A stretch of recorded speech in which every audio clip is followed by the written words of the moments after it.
Ďakujem aj ja za pozvanie. Ja sa budem snažiť povedať vám nejakých pár našich takých postrehov a nejakých základných myšlienok z oblasti práva duševného vlastníctva. Hlavne ako my vnímame to, že sa vôbec zaradila takáto téma do také obsiahlej dohody, lebo ako hovoril Tomáš, tak presne nám to vyčarilo teda úsmev na tvári, keď sme to videli a stále, keď sa na to pozeráme, tak vidíme tam veľmi veľa nejakých takých problémových miest, ktoré by sme dnes chceli otvoriť a povedať nejaký náš pohľad, čo si o tom myslíme. A možno, že keď skočím hneď tak na záver, tak poviem, že áno, ja súhlasím s tým, že nech tam tá téma ostane, ale asi budeme musieť nejako okresať a v podstate nájsť takú nejakú alternatívu, ktorá bude vyhovujúca a ktorá v podstate nebude v konečnom dôsledku vytvárať nejakú prekážku. Aby ste mali predstavu... Ty pravý. Ja som... Okay.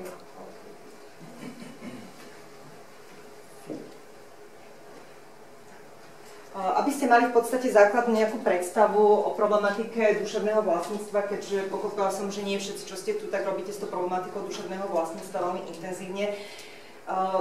Toto je v podstate len taký nejaký základný nástrel všetkých tém, ktoré my do práva duševného vlastníctva zahrňame. Už len keď vidíte ten základný zoznam, ktorý samozrejme ani nie je kompletný, je v podstate iba nejaký demonštratívny, tak už vidíte, že to je obrovská škála práv, s čím súvisia obrovská škála problémov, ktoré by mali byť v podstate riešené. Nie je to vlastne kompletný zoznam už len kvôli tomu, že my totiž to právo duševného vlastníctva rozlišujeme na dve základné časti. Máme oblasť, ktorú nazývame, že oblasť kultúry, právo duševného vlastníctva v oblasti kultúry a máme právo duševného vlastníctva v oblasti priemyslu.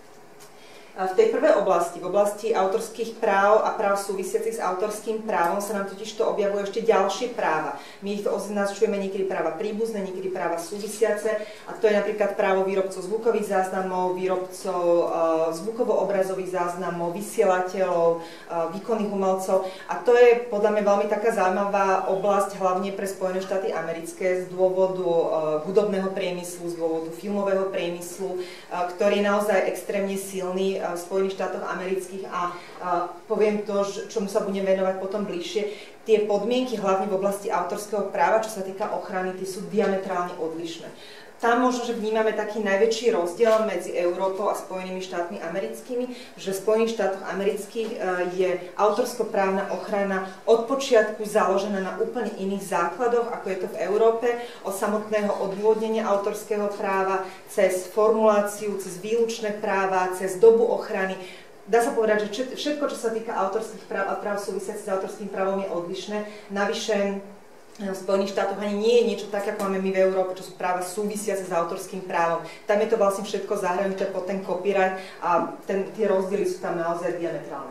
K tej prvej skupine v oblasti práv duševného vlastníctva v oblasti kultúry ešte patrí osobitné právo k databáze. Osobitné právo k databáze je také špecifické právo, ktoré zahrňa databázy, ktoré sú výsledkom nejakého podstatného kvalitatívneho alebo kvantitatívneho vkladu. My niekedy hovoríme, že pod a peniaze.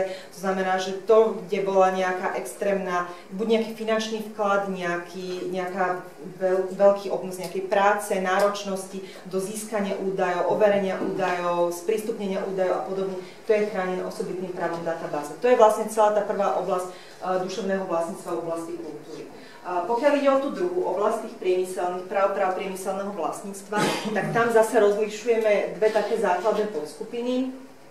Niekedy hovoríme o priemyselných právach na výsledky tvorivej duševnej činnosti a priemyselné práva na označenia. Ono sa to rozlišuje z toho dôvodu, že tie priemyselné práva na výsledky tvorivej duševnej činnosti, tam je naozaj tá tvorivosť. To znamená, že to je tvorivá činnosť toho vynálezcu alebo nejakého vynálezcu, nejakého technického riešenia, ktoré je chránené užitkovým vzorom.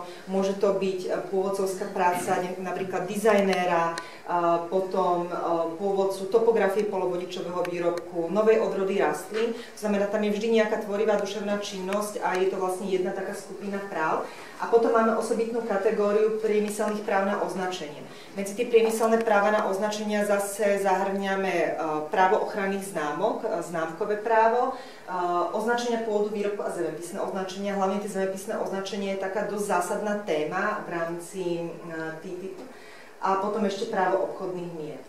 To je vlastne toto všetko, čo som vymenovala, je jedna základná skupina. A k tomu ešte nám patrí nejaké ďalšie práva, ktoré kam zahrnieme napríklad know-how, logo, dôverné obchodné informácie, zlepšovacie návrhy, nejaké nové postupy liečenia, diagnostiky a tak ďalej.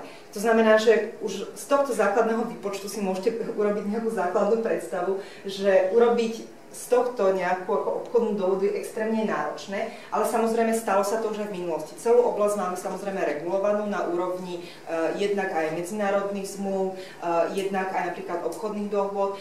Pre oblasť autorského práva práv súvisiacich je to predovšetkým Bernský dohovor, ten bol prijatý v roku 1886 a potom pre oblasť priemyselných práv zase Parížský dohovor, ktorý bol v roku 1883, ale stále tieto dohovory platia. A čo je veľmi dôležité ešte spomenúť, to je dohovor o obchodných aspektoch práv duševného vlastníctva, ktorý je známejší pod značkou, skratkou TRIPS. TRIPS je vlastne príloha 1C zmluvy, ktorou bola zriadená Svetová obchodná organizácia a práve v tejto dohode TRIPS sú jednak upravené všetky tieto výlučné práva a je veľká pozornosť venovaná aj problematike vymožiteľnosti práv. K tomuto všetkému, čo sme tu vymenovali, si treba ešte predstaviť to, že to nie je len otázka toho hmotného práva. S právom duševného vlastníctva veľmi úzko súvisí problematika vymožiteľnosti, problematika colných konaní, problematika riešenia sporov, alternatívneho riešenia sporov a celá agenda, ktorá spadá napríklad pod Svetovú organizáciu duševného vlastníctva, alebo potom napríklad na Európskej únii, predovšetkým pod Úrad pre harmonizáciu vnútorného trhu, ktorého funkcia sa v dnešnej dobe dosť zásadne mení a zvažuje sa využiť práve postavenie tejto inštitúcie aj v súvislosti s plánmi v rámci TTIP. Keď sa vlastne pozrieme na tie základné oblasti, tie základné oblasti sú takýmto spôsobom pomenované aj v návrhu, ktorý práve ako vznikol v súvislosti s tým posledným kolom rokovaní. Toto sú základné oblasti, ktoré by mali byť upravené aj priamo v dohode TTIP. Ako som spomínala, okrem toho hmotného práva a základnej tej úpravy samotných tých predmetov duševného vlastníctva by mali byť dotknuté aj ďalšie témy. Predovšetkým vymožiteľnosť práv, spolupráca s tretími štátmi, negociácie a tak ďalej.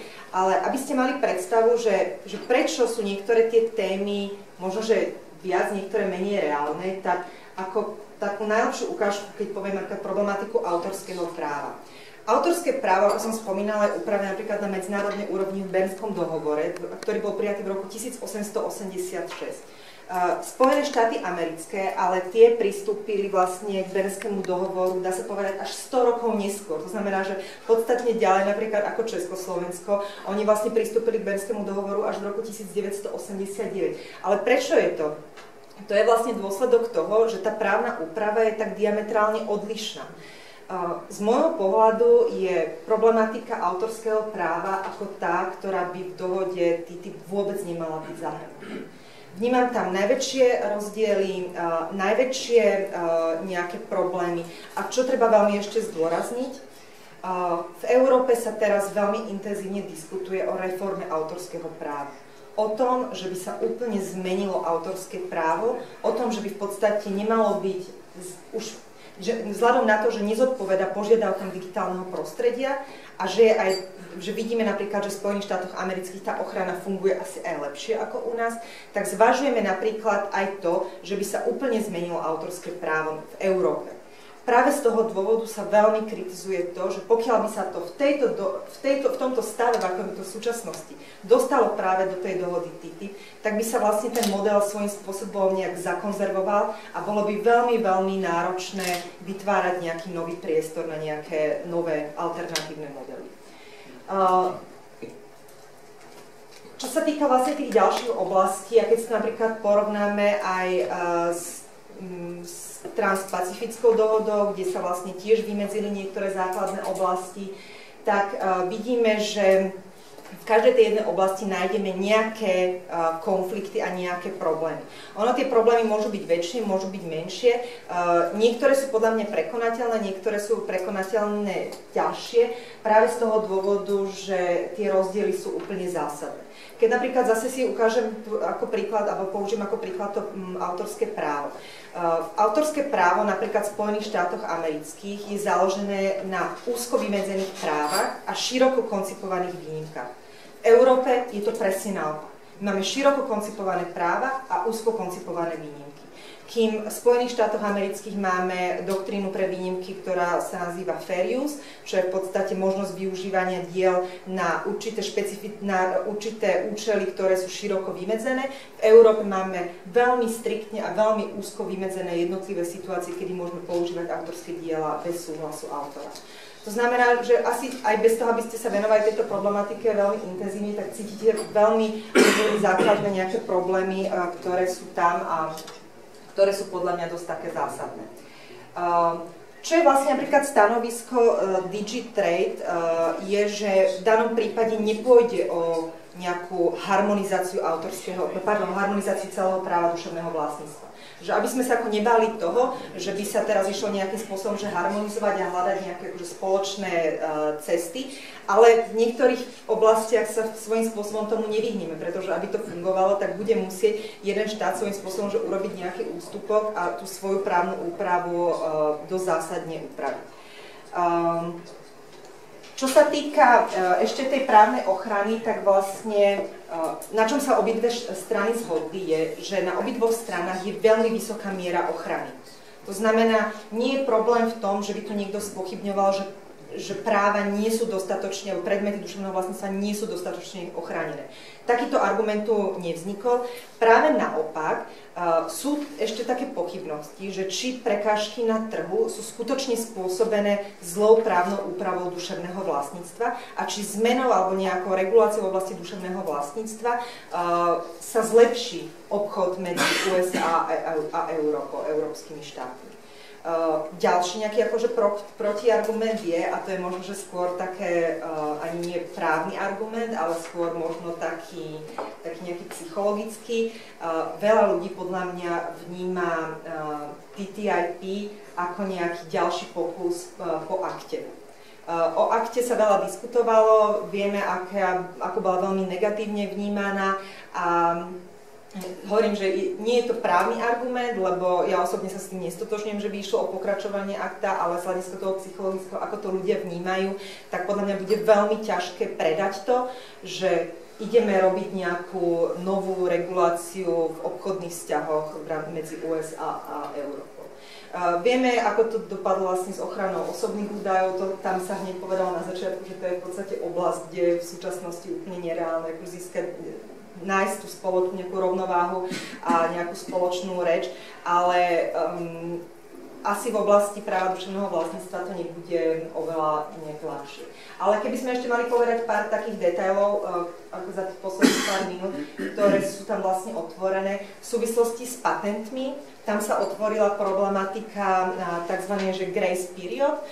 Grace period sa uplatňuje práve v Spojených štátoch amerických a nie v Európe. V Európe totiž to platí, že pri vytvorení vynálezu a pred podaním prihlášky ten vynález musí byť svetovo nový a aby bol vynález svetovo nový, tak nesmie byť vôbec zverejnený. To znamená, nesmie byť ani nikde o ňom písané, prezentované, nesmie byť vystavované to technické riešenie a nič podobné. Pokiaľ sa niečo také stane, tak je to vlastne prekážka tej svetovej novosti.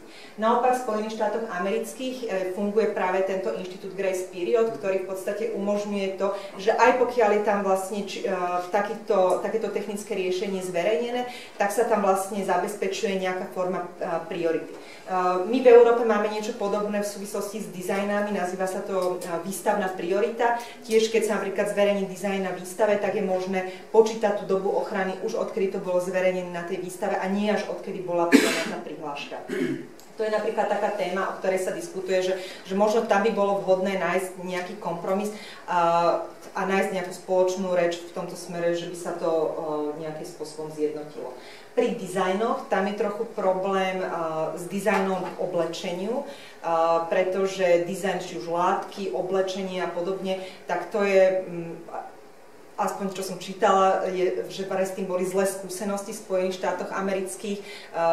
Nebolo to veľmi dobre aplikované v praxi, boli tam viaceré právne predpisy, ktoré riešili dizajn k oblečeniu, ale v podstate skôr sa k tomu Spojené štáty stávajú kriticky. Zase vidíme, že ten dizajn a módny priemysel, ten je zase typicky skôr pre oblasť Európy, oproti napríklad Spojeným štátom americkým, kde je zase typicky skôr ten hudobný priemysel a filmový priemysel. Dosť veľké rozdiely vnímame pri ochranných známkach a zemepisných označeniach. Hlavne tie zemepisné označenia, tie sa určite, o tých sa bude ešte dosť veľa hovoriť v súvislosti s TTIP. Hlavne kvôli tomu, že Spojené štáty americké kritizovali Európsku úniu za to, že diskriminujú zahraničné subjekty pri registrácii zemepisných označení. A z toho dôvodu, že nie je zachovaná reciprocita. Takže v tomto smere, to si myslím, že je jedna z tém, kde by naozaj bolo žiaduce hľadať tú spoločnú reč a upraviť nejak túto problematiku práve v rámci takéto obchodnej dohody. A to je vlastne ako na záver, ja som vytipovala niektoré také základné témy, kde asi by bolo možné hľadať nejaký priestor na zlepšenie.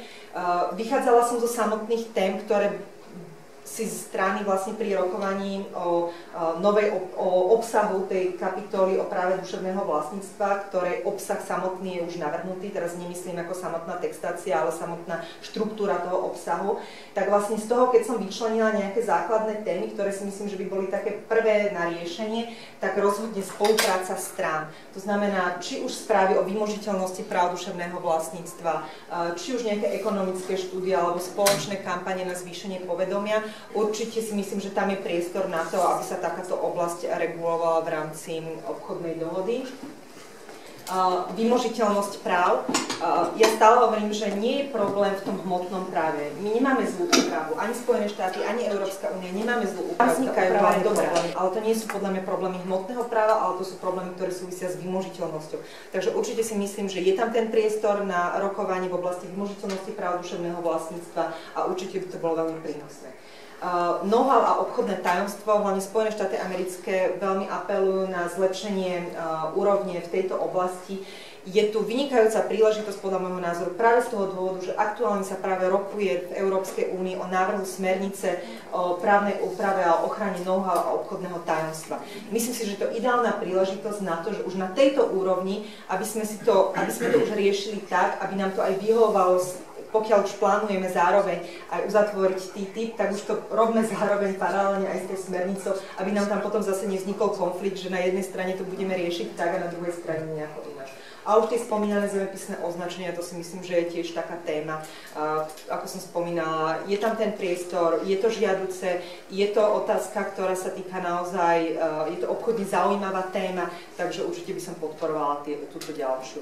Ale osobne nie som veľmi naklonená k tomu, že regulovať to hmotné právo. Vidím skôr priestor na iné oblasti a obávam sa, že pokiaľ by sme regulovali napríklad to hmotné právo, tak nám to svojím spôsobom nezlepší ten obchod. Ale pokiaľ by sme regulovali tieto témy, tak je tam reálne priestor na to, aby sa tá úroveň zvýšila. To je z mojej strany všetko.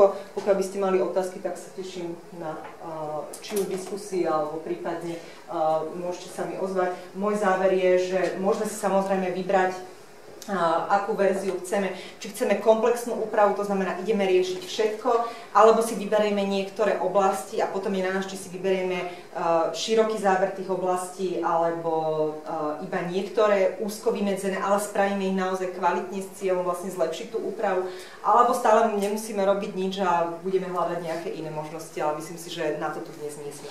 To je z mojej strany všetko, ja vám pekne ďakujem a teším sa na diskusiu.